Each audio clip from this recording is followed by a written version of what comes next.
திருப்பத்தூரில் car shuttle பதுங்கியுள்ள சிறுத்தையை மயக்க ஊசி செலுத்தி பிடிக்கும் முயற்சியில் வனத்துறையினர் குழு ஈடுபட்டுள்ளது. கூடுதல் தகவல்களை செய்தியாளர் செங்குட்டுவனிடம் கேட்கலாம். செங்குட்டுவன், வணக்கம்.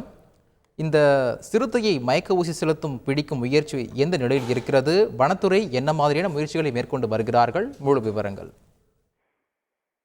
இன்று மாலை சுமார் 4:30 மணி அளவிலிருந்து திருப்பத்தூர் பகுதியை பரபரப்பாக உள்ளிருக்கும் இந்த சிறுத்தையானது முதலில் பள்ளி வளாகத்தில் நுழைந்து மற்றும் பள்ளியில் பணிபுரிந்த அந்த பெயிண்டரை தாக்கி, அடுத்து அங்கிருந்து பள்ளியிலிருந்து தாவி மற்ற குடியிருப்பு பகுதியான ஒரு பகுதிக்கு சென்று பள்ளியின் அருகே உள்ள ஒரு கார் ஷெட்டில் அந்த சிறுத்தையானது தஞ்சம் அடைந்தது, பதுங்கி இருந்தது. அந்த கார் ஷெட்டில் பதுங்கி வரும்போது அந்த கார் ஷெட்டில் ஏற்கனவே தன்னுடைய காரை நிறுத்துவதற்காக 5 நபர்கள் அந்த கார் ஷெட்ல இருக்கிறாங்க.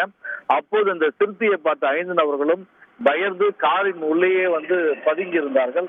சுமார் அந்த நபர்கள் 4 இல்ல 5 மணி நேரம் அந்த காரிலே பதுங்கி அந்த சிறுத்தையினுடைய நடவடிக்கையை பார்த்தார்கள். இந்த சூழ்நிலையை திருப்பத்தூர் மாவட்ட ஆட்சியர் கல்பகராஜ் மற்றும் வன அலுவலர்கள் சம்பவ இடத்திற்கு விரைந்து அங்கு உள்ள கள நிலவரங்களை ஆராய்ந்து, மேலும் திருப்பத்தூர் மாவட்ட ஆட்சித்தலைவர் உத்தரவின் பேரில் வன அலுவலர் பத்மா தலைமையிலான வன அலுவலர்கள் மற்றும் வன மருத்துவ அலுவலர் சுகுமார் தலைமையிலான குழுவினர் சுமார் 50க்கும் மேற்பட்டோர் அங்கு முகாமிட்டு அந்த சிறுத்தைக்கு மயக்க ஊசி செலுத்தி அதனை பிடித்து கூண்டில் அடித்து காட்டுப்பகுதியில் விடுவதற்கு உண்டான நடவடிக்கையை மேற்கொண்டு வராங்க.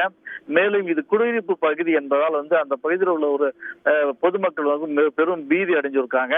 மேலும் இந்த பகுதியில சுற்றி கிராமங்கள் நிறைந்துள்ள பகுதி என்பதால் நகரத்தின் மையப்பகுதியிலே சிறுத்தை வந்தது பெரும் அதிர்ச்சியை ஏற்படுத்தியது. மேலும் அந்த பகுதியில் ஒட்டி பள்ளி, அரசு மருத்துவமனை போன்ற பெரிய அடுக்குமாடி குடியிருப்புகள் இருப்பதனால் இன்று இரவு முழுக்க அந்த பொதுமக்கள் பீதியுடன் காணப்படுகிறார்கள்.